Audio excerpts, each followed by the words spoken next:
اب اخلاق کا نام بھی لوگوں نے اپنی مرضی کا رکھ لیا ہے، کہتے ہیں میٹھا بولنا اخلاق ہے، تو میٹھا تو لوگ مطلب کے لیے بھی بولتے ہیں۔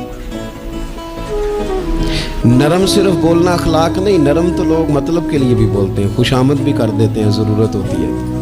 نیرا میٹھا بولنا ہی اخلاق نہیں، سچ بولنا اخلاق ہے، صبر سے رہنا اخلاق ہے، تحمل مزاجی اخلاق ہے، معاملہ فہمی اخلاق ہے، کسی کو معاف کر دینا یہ اخلاق ہے،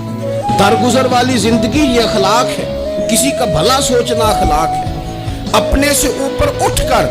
لوگوں کے خیر کے جذبات لوگوں کے لیے پیدا کرنا یہ اخلاق ہے، امت کے بچوں کی تعلیم و تربیت کے لیے سوچنا یہ اخلاق ہے،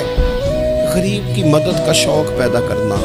کمزور بہن بھائیوں کے لیے دست تعاون بڑھانا، الجھے ہوئوں کے لیے سکون کا باعث بننا، بکھرے ہوئے سوچوں کو رسول اللہ کے دروازے کا غلام بنا دینا، یہ اخلاق ہے۔ اخلاقی بلندیوں کو سمجھیں،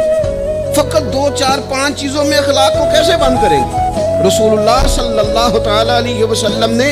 اعلیٰ ترین، اور حضور نے فرمایا میں تو اخلاق عالیہ کو مکمل کرنے آیا ہوں۔ تکمیل کر دی نبی پاک نے اخلاق کی، مکمل کر دیے حضور نے اخلاق۔